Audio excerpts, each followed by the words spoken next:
it like 2 more minutes to see if other folks join. And then we'll just get started, and if people trickle in, that's great.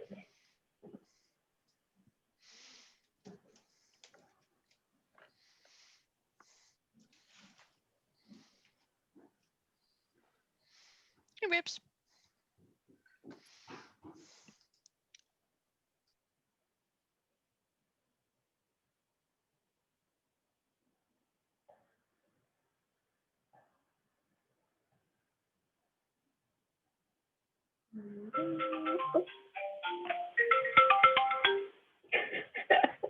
Let's avoid having that happen later.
Oh, I was muted.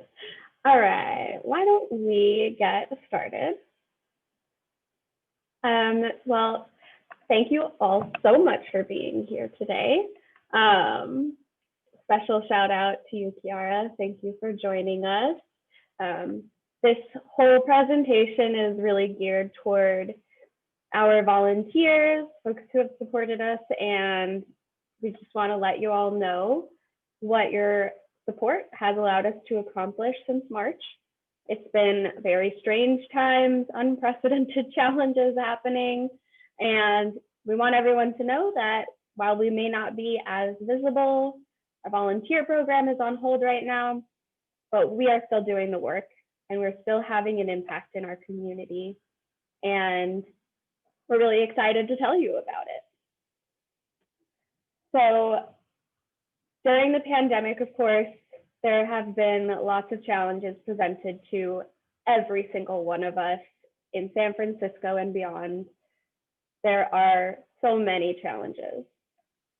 For folks experiencing homelessness, so many more, as I'm sure you can imagine. And we wanted to make sure that we continued providing services to help folks overcome those challenges and continue reaching their goals and moving forward. So we're going to talk today about how each of PHC's programs has adjusted and modified and overcome our organizational challenges to help our participants overcome theirs and reach their goals. And joining me today to do that will be our Senior Service Facilitator, Leah Campos, and Dental Lead, excuse me. She'll be sharing with everyone our modifications to services, as well as COVID safety precautions that we've been taking across the organization. And Emily Brunt, our Senior Logistics Facilitator, will be filling you in on our Community Day of Service modifications specifically, as well as our PPE drive with the Department of Homelessness and Supportive Housing. And I'm Felicia, if I didn't mention that already. I'm the Volunteer and Community Facilitator. And in addition to these introductions, I will be talking to you about our outreach walks, which have gone on. So first up to tell you about our Everyday Connect services is Leah Campos. Take it away, Leah. Thank you, Felicia. So we know that people experiencing homelessness and those with chronic health conditions are at a greater risk of being impacted by COVID-19. We have implemented a modified services plan to continue to provide necessary services during the pandemic based on recommendations from the San Francisco Department of Public Health, the Mayor's Office, and advice from HSH. which is the Department of Homelessness and Supportive Housing. During our drop-in days on Wednesdays, anyone who enters the building is required to complete a health screening. All participants and staff are required to wear a mask and during services and keep social distance. We are taking extra precautions to help prevent the spread of COVID-19 by doing disinfecting between use of stations, and we offer masks and hand sanitizer to all of our participants. We also have hand washing station available outside in the courtyard so participants are able to wash their hands. To meet the community's needs, we have continued to provide services through our virtual support. So initially when COVID-19 started, we moved all of our work to virtual support. And then we started a phased reopening plan. And in the beginning of June, we started our drop-in program once again. During that virtual support, our service facilitators provided resources, referrals, problem-solving support virtually. We've continued to help people during the drop-in program on Wednesdays. That drop-in program runs from 10 a.m. to 1 p.m. at 1031 Franklin, our office at the corner of O'Farrell. We added curbside pickup services, so participants who maybe don't want to enter indoors can still come and get the items that they are in need of, including hygiene kits, menstrual products. Participants are able to come in and pick up their mail, reading glasses, DMVID vouchers, outdoor gear like ponchos for when it rains, and other additional resources. In addition, we started implementing our problem-solving support indoors, where we're able to support participants such as accessing their stimulus checks, ordering legal documents like birth certificates, using emergency funds when necessary to support participants in need, our DMVID vouchers, and then also providing employment and legal resources. We also continue offering Hand Up fundraising support. So participants who are using Hand Up, which is an online fundraising program, are able to still come in and redeem their points or the money that was donated to them for gift cards or for a specific goal. We are also supporting with providing referrals and information on coordinated entry and to the homeless outreach team, otherwise known as HOT. We're also slowly reopening our core census programs. We recently just had our first by appointment optical day, so we're excited to start bringing back our vision and hopefully eventually our dental and hearing program. Some participant successes that we've seen. Because I lead our dental program, I'm going to share one that I'm excited about. We had one participant who connected to a dental home after connecting with our dental program and is since actively looking for employment, and we've been supporting them with getting access to employment resources in the community. And another participant we recently have been able to support with our emergency funds program in obtaining a laptop to support them with their work, which they're a writer, and they're really excited to have that access to be able to write on their laptop. So we were very excited about that. Emily will definitely share more about our modified community day of service, where provider agencies come into our office during drop-ins. And through our web, we've also been providing updated information regarding available services and resources in San Francisco. People can find out information on where to access food, hand washing stations, restrooms, legal support, case management, clothing, and other basic needs. And we continue to be in touch through the Everyday Connect participant newsletter, which we send out on a weekly basis.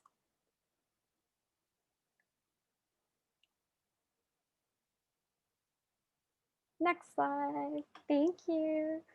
And we are also very excited about bringing back our offsites. We've been doing offsites in both the Richmond and Sunset districts. We go to the Sunset district every second Friday of the month at the corner of Judah and 48th. And then we also provide offsite services at the Richmond district every third Friday at Geary and 7th. We provide a lot of similar services we offer during our drop-ins, including the DMVID vouchers, phone chargers, readers, hygiene kits, and it's a really great opportunity to meet participants where they're at. In addition to the offsites, homeless outreach team and community ambassadors join us on those days, and they do outreach to let participants know that we're there providing services. And HOT is able to support with doing assessments for shelter in place on the spot. And in the Richmond, more recently, we've collaborated with the Richmond Neighborhood Center, who provides sandwiches, additional food, and PPE and water to our participants in need. We're very excited to report on one of the successes of our offsites. We had a participant who wanted to reconnect with his son who was living in Reno, and we were able to successfully support him with our emergency funds program to support him with relocating to Reno to live with his son. He reports being very happy to have reconnected with him. And we hope to continue providing difficult to access resources and essential services to meet the needs of our participants. And I'm going to pass it on to you, Emily. Thank you, Leah. That was a wonderful summary of our services so far. So as Leah mentioned, we have been inviting providers into our drop-in days to sort of replicate some of the activities of our Community Day of Service events. Everyone on this call is familiar with the activities of our Community Day of Service events, but pretending that someone is not, we're going to go over a couple of them. So if you need a refresher, our Community Day of Service events are those large-scale public health service events that we hold 4 times a year, 3 of which are at the Bill Graham Civic. And we invite over 100 providers to bring in over 200 usually unique services for participants to access on a single day, the things that they need the most. So one of those main impact goals of the CDOS program is to provide for and connect people to services efficiently and effectively that are otherwise difficult to access. We achieve that goal through the large scale events because we're bringing in so many providers under one roof, creating that one-stop shop model. So those participants can access multiple services in a single day that could otherwise take them a month. But when COVID came down and we had to postpone PHC 77, we looked at our program and said, how do we continue achieving this goal when we don't know when we can have a large event again? So to answer that question, we're going to rewind a little bit to talk about PHC's response to COVID, how it modified all of our services, and how it's changed the landscape of nonprofits in San Francisco in general, and how that affects our participants being able to access services. So as Leah talked about earlier, in mid-March, all PHC services went fully remote for a period of time, which meant that the Everyday Connect program was able to keep supporting people virtually, but we didn't have a way to continue the Community Day of Service activities virtually. On top of that, a lot of other service providers, nonprofit and city service providers, either changed the services they were providing, they changed the hours that certain locations are open. And of course, all of this information was usually posted on the internet, or you could call to find the information. But that makes it really difficult for participants who are living on the street, who may not have access to a cell phone or reliable access to the internet, to track all of these quickly changing service hours. So if you always went to a certain clinic that was open on Mondays and Wednesdays, and say it was open from 9 a.m. until noon for drop-ins, and you could walk right in, no appointment needed. A lot of places started requiring appointments because you can't just have people sitting in a waiting room, and you can't have a bunch of people queuing up outside without having X's for them to stand on. So when these services changed and participants didn't know what was changed, of course, we made an updated resource guide, but that only works for people who can access the internet. So we figured that we needed to do something and create something that was in person, but do it safely but have things all in one place the way that we did at the CDOS events. So when we reopened our modified drop-in services in June, we started talking about how we could bring in providers, of course, on a more limited basis, because we're not going to bring in 100 providers to our auditorium in normal times and definitely not in COVID times. So in July, we decided we were going to invite 2 providers in, and we were going to do this once a month. And then we saw the success of this program in July and August and decided in September that we wanted to add it and make it a semi-monthly thing. So we would have it twice a month. So every month we invite at least 2 provider organizations, because some days we only have 1, some days we have 2. You can see the logos of all of our wonderful partner orgs and a beautiful photo of a Simply the Basics Hygiene Bank that Megan Freebeck came as a provider and not a PHC staff member to bring to us. This was actually a really interesting service because most of the time when people get hygiene kits from us, they get a pre-packed bag. It just has travel size things in it and folks don't get to select any of their own hygiene items. But this was actually our most popular service that we've offered so far during shelter in place. We had 23 people come through and you get to choose everything from which sort of bag you want to which kind and how many of certain items.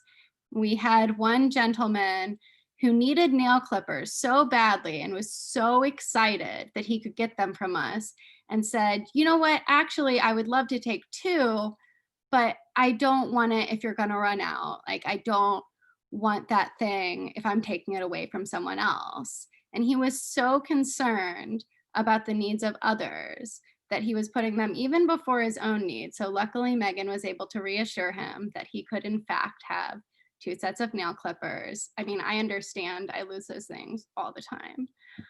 But we've had so many fantastic partners join us. I wanted to, Felicia, if you'll switch to the next slide, highlight a couple more. So you can see the Glide logo on that first slide. We've actually been supported by 3 of Glide's programs. So pictured here is Glide's harm reduction program. And they came on site to do rapid hepatitis C and HIV testing, as well as Narcan distribution, which is helpful for reversing an opioid overdose. And those have been going up during shelter in place. We've also been supported, but not pictured, by Glide's walk-in center. And they came to offer DMV ID vouchers, as well as COVID-19 test appointments. And we've received continual support from Glide's daily meal program. They've been providing pre-packed food bags for our participants, and they've done this about 4 times already throughout the July through November dates, and they've already committed to support us on our December 2nd and December 16th dates as well. And we've been really excited to have that because when we ask our participants, hey, what's been difficult for you to access right now? Like, what has become more difficult for you to access in the pandemic? Almost everyone says food. It is the most common response that we get, because if you think about it, for you or me, not being able to go eat in at a restaurant, it's frustrating, but it's not really anything more than an inconvenience. You can still get that same food to go.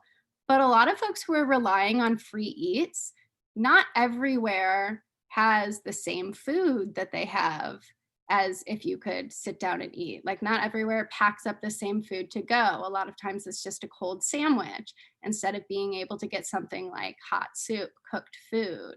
And so people are really missing those feeding resources. So having access to any part of that is really helpful for our participants right now. And the other provider I wanted to highlight a little bit is the Department of Elections. So they came in twice before the November 3rd election, and they were not only able to register people to vote, but also provide information about how you vote without a registered address. Because you can do it. You don't have to be housed to be registered to vote, especially in the city of San Francisco. But a lot of folks don't know what their rights are around that.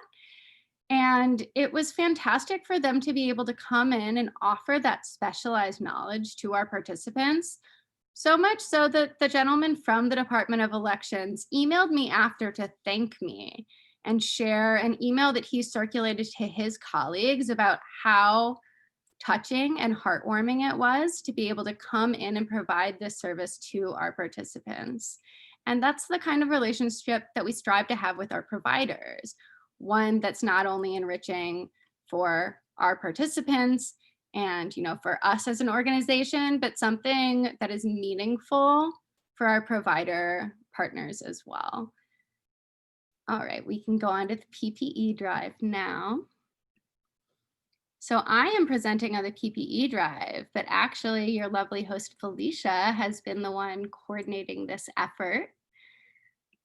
We started working with HSH on this particular project back in March. And our first step in this PPE drive process was actually when HSH came to us and said, hey, we need all of this equipment. We need sanitizing stuff, we need personal protective equipment, and we don't have any way to buy it. We know that you have a lot of that equipment in your event supplies. Would you be willing to look through and figure out what you can spare for us in this moment? So our first step in this was actually going through our own supplies. And we gave nearly everything that we had in our event storage to HSH to then be distributed to shelters and nonprofit service providers across the homelessness response system of care. And then we started organizing a PPE drive and sanitization supplies and cleaning supplies from other people. So the reason HSH couldn't do this themselves is they're not a nonprofit. And a lot of individuals or corporations, if they're going to donate, they want a tax deduction. But you can't do that if you just donate to the city. Nor did HSH really have the staff or bandwidth to coordinate something like this. So they asked us as a provider partner to step in and be basically the coordinator behind this drive, which Felicia graciously stepped in and did. So we have a massive spreadsheet. Everything is basically delineated by a certain kind of bucket. We have cleaning products, medical supplies and PPE, and hygiene products. Earlier in the drive, we were asking for some big ticket items that I think were going to the shelter in place hotels, including microwaves and some giant coffee makers. But right now, the things that we are accepting are all cleaning products, medical supplies and PPE and hygiene products. And we'll talk a little bit more about that later. But the reason that we thought it was so important to step into this role as the coordinator of this drive was that having that central location where everything is stored and inventoried, it creates more equity across the system of care because it lets smaller nonprofits without robust networks of donors have the same access to supplies as larger nonprofits who do have a big network of donors. And it also allows nonprofit partners to focus on their missions and to focus on providing those direct services that are so needed right now, rather than spending their time and bandwidth and staff energy on soliciting and sorting through donations. And then we don't end up with a situation where, say, Glide has a bunch of extra gloves, but we have a bunch of extra hand sanitizer and we have to meet up and figure it out and switch them around. This allowed HSH to have everything in one location where they would then distribute to the nonprofit partners based on requests that were made. So it allows everything to go where there's the most need for it. And then it creates that equity across the system of care where everyone is drawing from the same pool. So as you can see in the slide, we have gotten over 42,000 supplies donated to date. One of our more recent donations was actually a really fun one. We got a donation of 500 cloth masks that were made by an Eagle Scout troop as a community organization and donation project. And they're a fantastic group of kids that were just really excited about helping out their neighbors. So it's wonderful to see individuals, even in high school, getting motivated to organize their community and their friends to create a wonderful gift like that. So as I said, we're gonna come on back to the things that we're collecting. We are still collecting donations of cleaning products, PPE and hygiene products. The most needed things are going to be disinfecting wipes and sprays, Clorox spray, Clorox wipes, non-contact thermometers, disposable face masks, toilet paper rolls, and then all sizes of hand sanitizer. Those are still very much desired items. If you're interested in donating, Felicia's going to send a follow-up email that has a link to that. There's a whole form. They change the most needed items frequently. And, that is based on what the nonprofits are telling HSH they need more of. But the reason we wanted to do all of this was because at PHC, we believe that everyone is entitled to have access to the protection methods recommended by DPH and the CDC. Because when essential workers like us, when people living in crowded SROs, when our unhoused neighbors on the street are protected, all of the city of San Francisco is better protected against a potential outbreak of COVID-19. So I'm glad that we've been doing this work and we're gonna keep doing it. Thanks, Emily. And that's exactly right. And to that point, I'm gonna now talk a little bit about our outreach walk. And I know that we haven't been able, unfortunately, to have any volunteers come in and join us on our walk, but don't worry, they have been happening. Our staff have been sure to continue going out twice a month to make sure that we're getting into the community, we're meeting folks where they're at, and we're providing the hygiene kits that we always have, in addition to face masks, which of course everyone needs, as well as resources and referral information. Of course, we have always provided the resources and referrals. They're an integral part of our outreach walks. We want to make sure that folks who might not have the same access to information are still receiving that information so that they can access the care they need to move forward and to reach those goals. Like I said, we've been doing it as staff. There's a lovely picture of Sierra and Emily conducting an outreach walk a few weeks ago.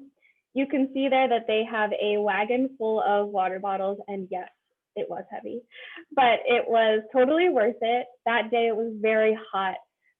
We had connected with the homeless outreach team to coordinate our efforts and to make sure that we're all on the same page as we do outreach throughout the city. We make sure that we're doing outreach in neighborhoods that they might not be covering as well, so that we're not leaving anyone behind. We're closing those gaps and making sure that everyone has access to the information and items that they need. We also keep up to date with weather updates rather. So on this day, it was very hot, and that's why we brought the water bottles. I believe that day we handed out every single one. We want to make sure that the folks that we are reaching out to are kept safe in as many ways as we can support. So on very hot days, we provide water bottles to help keep people hydrated. On rainy days, like this past week, we distributed rain ponchos so that folks can stay safe when the weather changes. Currently, our outreach walk kits are housed in these drawstring bags that we received in a partnership with the Hearing and Speech Center. Those include a document protection folder. That's also helpful when it rains because really important documents are really difficult to get, and it's important to keep them safe and dry. So we're excited to have happened to get those right before the rain started. Of course, our outreach walk kits have always included our hygiene kits. Many of them are provided by our partners at Simply the Basics. They all include the usual items like socks, soap, shampoo, toothbrush, and toothpaste. These days, another essential part is the face mask. Whenever possible, we give out hand sanitizer. That is, like Emily mentioned, one of the most needed items on our PPE drive effort.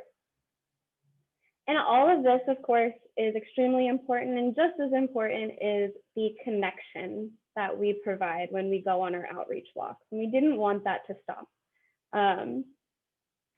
As soon as we are able to have volunteers back in and joining us on these, we will let y'all know. Right now, we're going to keep that effort going. We want to make sure that we are meeting folks with compassion and respect and letting everyone know that we see them. We know that you're there. We care and we're available. Like I said, we would provide those referrals. We ask folks if they know about PHC, if they're aware of coordinated entry. If the answer to either of those is no, or if they're just interested in learning more, we have information in those packets that are included in the bags we give out to everyone.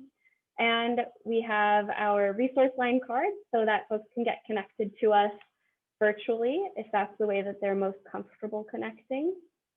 We also try to get out there on the day before we have providers come in from other organizations to join us in the office so that folks can get connected, like we said, to that care that might be more difficult to access. So really trying to break down all of the barriers between folks and their goals. And that is it for the outreach walk. We wanted to leave some time at the end for any questions that folks might have. We sent out a form where folks can enter their questions. I believe we got a couple submitted. Emily, were you able to open that up? I don't know if I have the link for that. If you want to drop it in just your chat with me. Absolutely. And you know what? I can stop sharing my screen and pull it up myself. I believe I have it open right now. Perfect.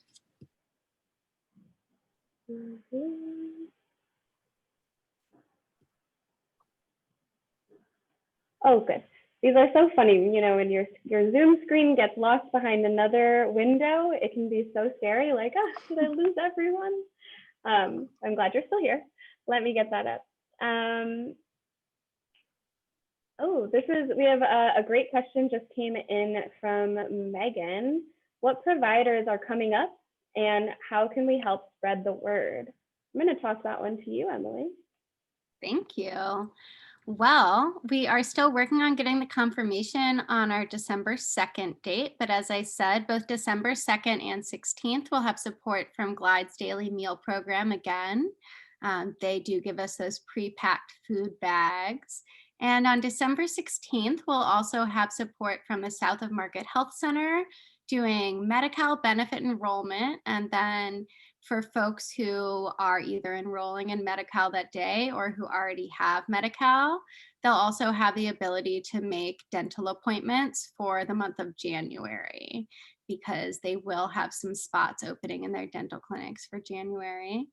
And then we are also going to have the support of the Downtown Streets team, who's going to come in and provide folks with the ability to engage with their work experience program. So if you're not familiar with Downtown Streets team, they actually have teams of folks who work to beautify various neighborhoods, and then they give a basic needs stipend depending on the amount of hours you commit to. So it's a really interesting sort of in between between a volunteer opportunity and a more full-time job. But the great thing about the stipend is that it doesn't count as income. So it doesn't actually affect if someone is on benefits like CAP or GA or SSI. It's not going to bump them off of those benefits because it's a stipend and it's not counted as income. So that's really great for some of our participants who are not quite ready to take a step into having a full-time job, but this is somewhere where they can get work experience and receive some compensation for that. And how can you spread the word? I'm glad you asked. We always post on our Facebook the day before these events. Typically, we've been doing the 2nd and 4th Wednesdays as the drop-ins where providers join. But in December, because of the holidays, we shifted it to the 1st and 3rd. But if you have questions about what's coming up, you can always find that on our online services calendar on our website. But like I said, we share Facebook posts that are like little infographics about which providers are coming the day before the services. So on December 1st and December 15th, we'll have Facebook posts come up.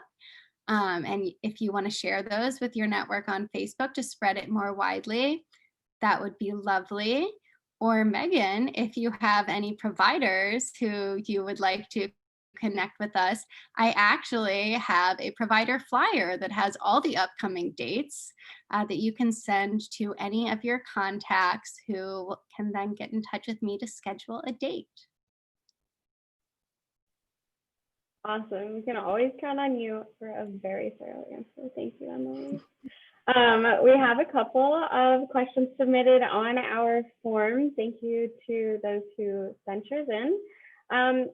One, and this is my personal favorite from Anonymous, how does PHC stay so awesome? And the answer to that is super easy. It's thanks to all of our volunteers, all of our donors, our entire community, everyone who supports us. I mean, that is how we do anything at all. So that's an easy one. Would anyone like to add anything to that? And it's because of our awesome staff and having the support of our awesome new CEO, Dee, who, Kiara, I can't wait until you two can meet because Dee is fantastic and we're really excited to have her on board. Indeed. Our next question is just as good. How can we best support PHC right now, given that volunteering is on pause? Yeah, I mean, there are still ways to be involved to support our program.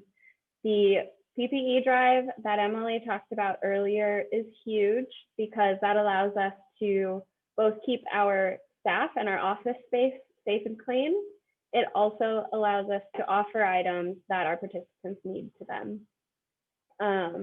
Because we are one of the organizations that receives the items from the drive, and of course, organizations across the city as well. So that is one effort that supports not only us, but other organizations at the same time. So that's pretty cool. You got a double whammy there. Another way, especially now with the holidays coming up, is to follow Project Homeless Connect on social media. We are at PHCSF on Instagram, Facebook, and Twitter. Also, very soon, we will be upping our LinkedIn game, so look out for us there. But following us on social media, sharing our content is really helpful. There are, funny enough, grants and other opportunities for funding that are given out based on the number of followers that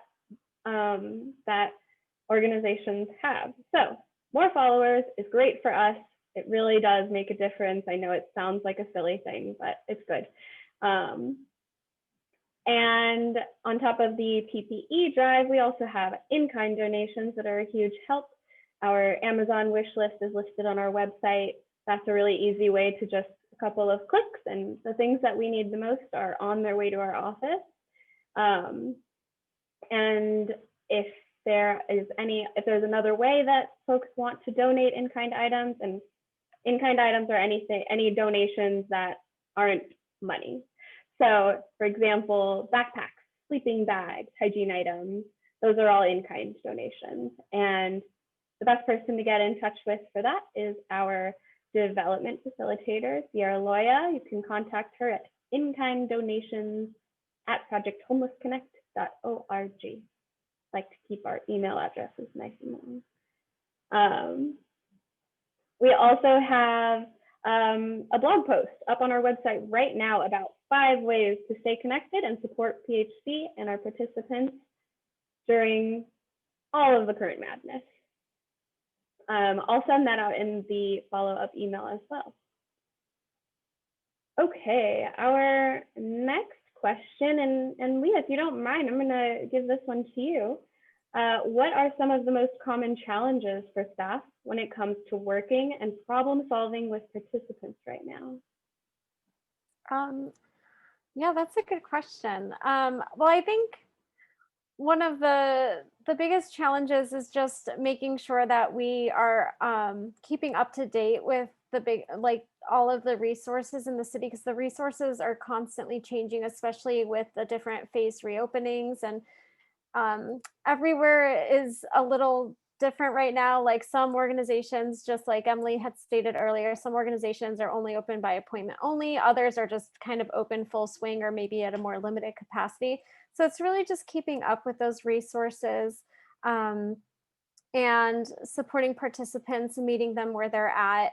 Um, I would say another thing is just ensuring that participants have access to that PPE, like have access to masks. So that's something that we really stress with our participants, because we're dealing with a lot of people with a lot of different situations. I think a lot of participants right now, especially who are street homeless, are frustrated because they currently the shelter system isn't accepting new reservations into shelter. So some of our participants are really struggling with that, and it's really hard because right now there aren't a lot of places for those individuals to go. So it's really just trying to provide that supportive listening, that compassionate care that Project Homeless Connect is so great at, and really just trying to support participants at least with meeting some of those other basic needs that we are able to do as an organization. Excellent. Thank you, Leah. Okay, we have two more, and then if anyone who's on the call right now wants to ask any, please feel free, throw them in the chat or just unmute yourself, either way. But our next question is, what is the best way to spread the word about Project Homeless Connect? Again, I'll take that one. That's pretty easy. Tell your friends about us. Tell them over the phone when you catch up. Send them our Instagram stories and Facebook stories, our posts on Instagram and Facebook. We don't use Twitter as much, but we're there, and you can share us there as well. And that way folks can keep up with the information that we're giving out, which includes ways to support, to stay connected, and subscribe to our newsletter. If you're here today, you're on it, because that's how we found you. But if you want to have friends and family, anyone you know, subscribe to our newsletter as well. That's the best way to stay up to date with the most current information about our programs. Our most recent newsletter included introducing Dee, our new CEO. So lots of exciting news there to follow along with. Yeah, and if that question was geared more toward supporters, that's what it is. And for participants, we have our resource line is always great to give out to folks to refer to us. That way they can get in touch with us, and our problem solvers, our service facilitators can get in touch with folks and problem solve with them. Let's see. Leah, this one again is going to go to you. How has PHC been able to stay in communication with participants and your wider network?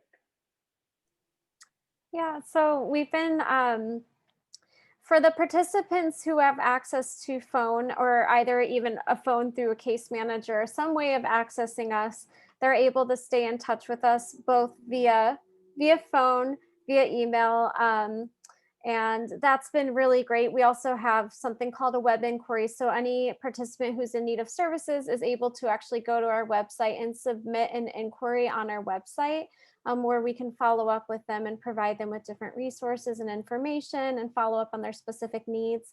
And you said the wider network as far as, okay.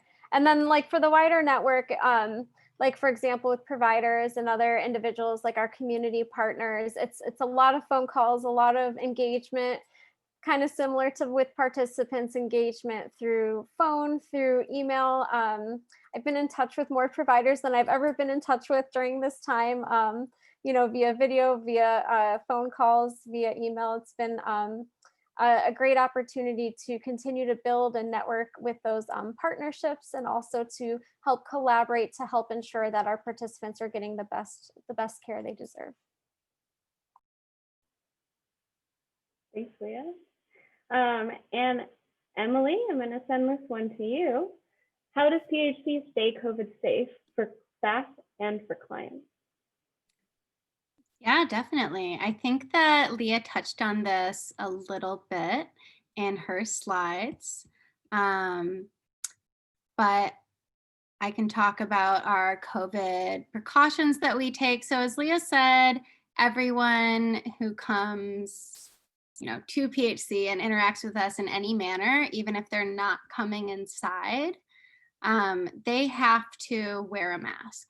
So even if you're coming by just to pick up something at our curbside pickup services, you just want a sleeping bag, we're going to say, great. If you don't have a mask, here's a mask.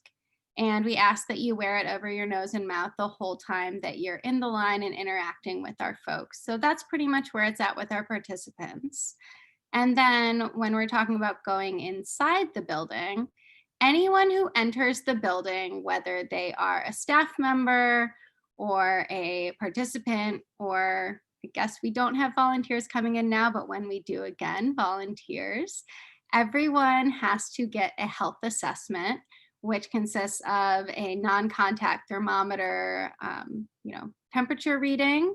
And then you are asked a short list of questions about whether you've been in close contact with anyone who has COVID-19, or whether in the past 10 days you have felt any symptoms that are consistent with COVID-19, or whether you've traveled from somewhere, which is everywhere now, that has a high rate of community spread.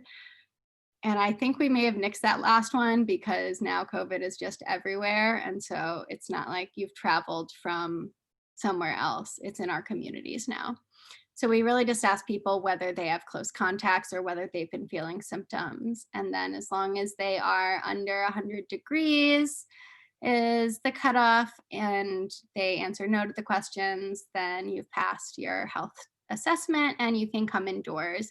And then once you come indoors, we have these lovely acrylic barriers that, Felicia, you're not sharing your screen anymore, right? You can sort of see them in one of the photos of Glide. I don't know if you noticed. Yeah, it's like sort of milky in the photo, but there are these acrylic barriers that we have on all of our provider tables that, like, you've seen them. They're in like shops now. So that helps with any of the droplet things, like anything that might have gotten around a mask. I don't know. The acrylic barriers are there. We have a strict sanitizing schedule. Here, yeah, you can sort of see it in that bottom picture. There's like a little foot thing. It's it's very temporary, so they can all break down and be stored as flat pieces. It's a cool little piece of innovation, I think.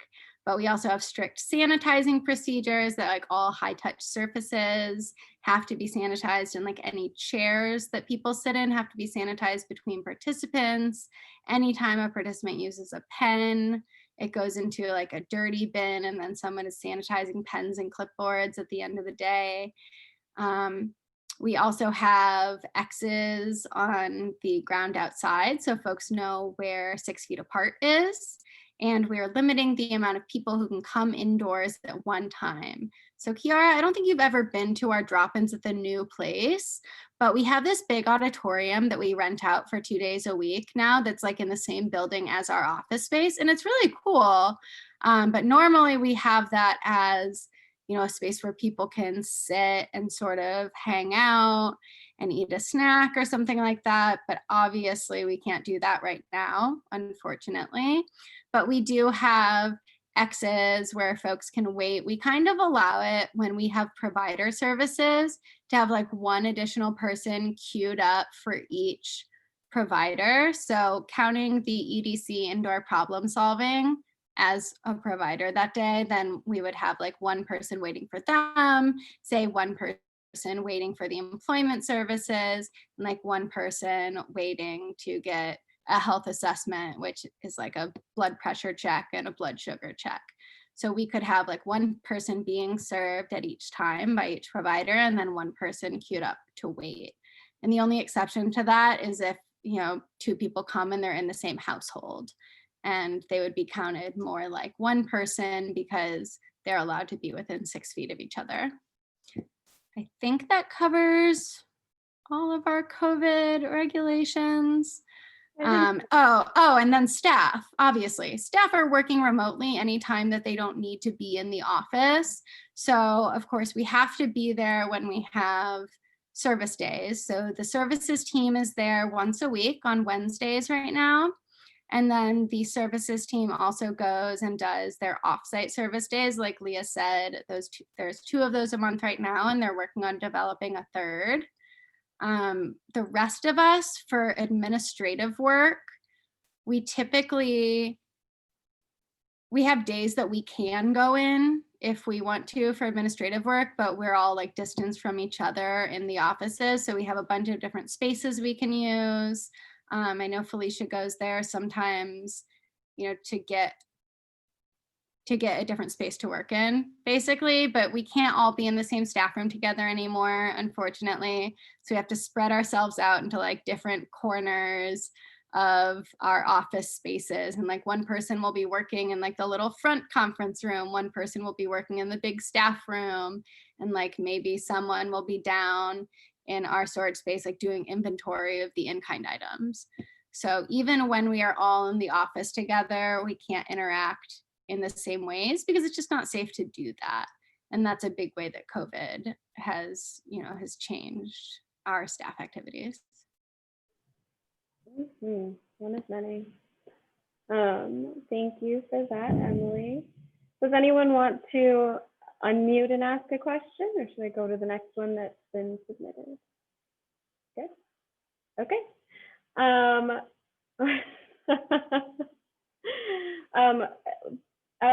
The most recent question I received was, who's the best Cavalier Spaniel? And I think Megan has the correct answer to this one, I will say. Are we gonna get a cameo? I'm not sure. Is she gonna come visit? I sure hope so.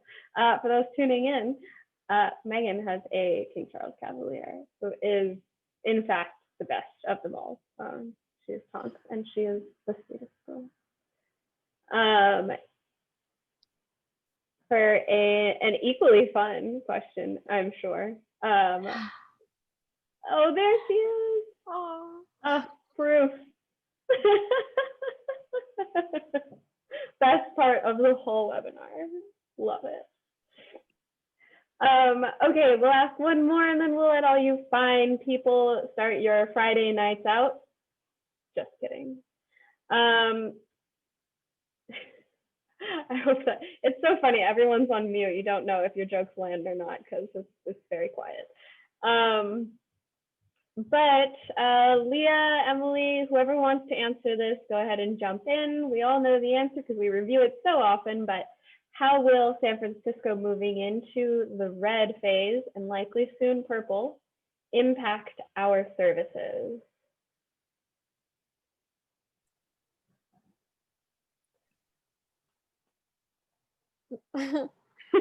I know that we've been talking about the possibility of, because we've developed phased reopening, like initially when we reopened, we were providing appointment only services, and then we moved into doing kind of people being able to come indoors and more of a drop-in program again, which is the program we've always been.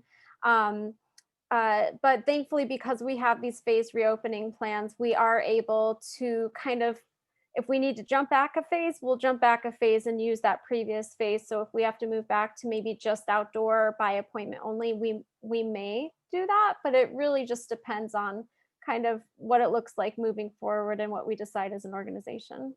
I don't know if you have anything else to add, Emily. I don't particularly have anything to add other than that, when I was describing this, so we started having provider orgs in July, and that was back when San Francisco was still using numbers, and they were calling it phase 2C, And then they were talking about a phase 3 that was going to happen in August. And then they just like totally switched it up on us and started using colors instead. So yeah, I think it's interesting to discuss how it might change for us, because obviously I schedule with providers a while out, and it could definitely look like pushing things down the road if it looks like it's not safe to have it on the dates where we set things up. And I think that's something that everyone is used to right now. Like all plans have to have a contingency plan, and everybody has to have a lot more flexibility right now because things are so week by week and even day by day as the numbers change. So it really just looks like asking our partners to have a lot of patience and flexibility with us, and also asking the same of our participants. Yeah, I think at this rate, flexibility is all of our middle names. Just kind of rolling with the punches as things progress. And we'll end on this lovely note. Thank you, Megan, for asking it. I'm going to call you out on that one. What do you love most about your job at PHC? I'll go first since I'm unmuted. I love the people that I work with, and I miss you all very much. I do come into the office for a change of scenery, but I also come in to see my colleagues because you're the best part of the job. I love how compassionate and passionate everyone on our team is, how thoughtful and lovely. Even from 6 feet away, your presence gives me so much life. And I love the work that we do. I love that every little thing in my job, even the things that are perhaps a bit tedious, I know that they're part of the bigger picture that ends up having the impact that we set out to do, which is making San Francisco a more compassionate place and a safer place for all of us, a place where our unhoused neighbors are treated with compassion and respect. And yeah, I'm on the back end of things, but I love, setting the stage for our service facilitators, so the real heroes, to connect our participants to whatever they need to get their goals. I'll go next. I think just echoing everything that Felicia said, I love our team. I love the volunteers, our community partners, the providers, and most importantly, the participants. I think that it's such an incredible honor to work for this organization, for Project Homeless Connect, and be able to work with people experiencing homelessness on a weekly basis, and to be able to provide that compassionate care, that supportive listening, and also to celebrate the successes. Like, we've worked with many participants who have gained housing since working with them. And it's such a joy to kind of see participants reaching their goals and moving forward, and sometimes, falling back a few steps. But I think, it's kind of like the challenges that happen with our unhoused neighbors, and it's providing that that support, that compassionate care, like every step of the way. And I think that Project Homeless Connect has a lot of trust with our participants. We've worked really hard to build that trust, keep that trust. And I know a lot of participants are just like very, very grateful for the services that we offer, very grateful. We have long-standing participants who just continue to see us because they just want to talk, or maybe they just want a hygiene kit. And it's really nice to be able to meet people where they're at and really connect with them in those ways. So I feel very grateful for that. Well, those are both wonderful answers. Felicia, of course, touched on my real favorite thing about this job, which is, of course, our wonderful team. But even broader than that, I think that my favorite thing about being in this work in San Francisco is all of the wonderful people who you see who are working across the system of care. And I've had the privilege during shelter in place of being the main note taker for our organization on these HSH provider calls. And so those happen sometimes they happen every Tuesday and every other Thursday. And it started as an update because there's all these different organizations that have HSH contracts, and everything was changing so quickly with COVID back in March and April. And they needed to get a place where they could give an update on all the things that were changing. And it was like, what's changing with HSH? What's changing with DPH?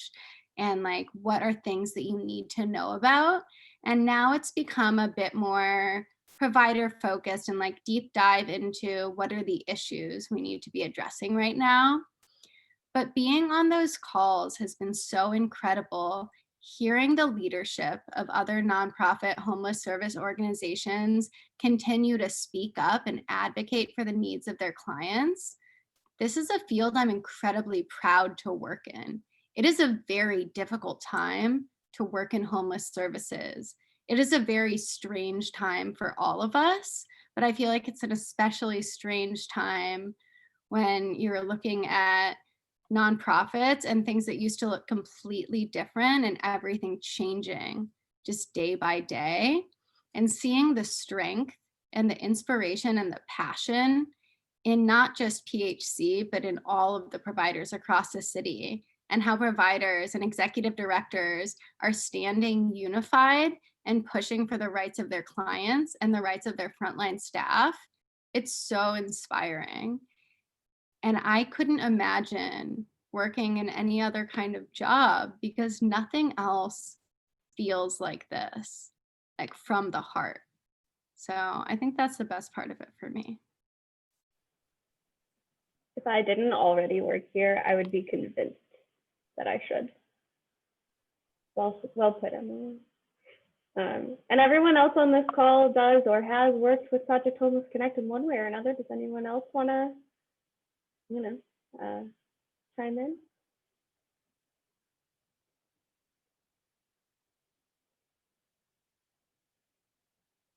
All right, that's okay.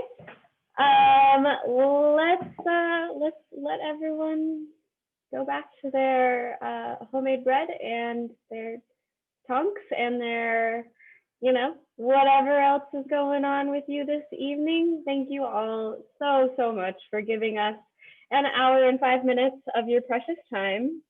I hope that even though everything is, in our apartments, in our homes right now, we still have a very exciting, very happy weekend. Yeah, thank you for everything you do for us and for joining. Thanks, everybody. Thank you. It was great to see you all. Thanks so much, Kiara, for joining. Kiara, it's so great to see you. Oh, it's great to see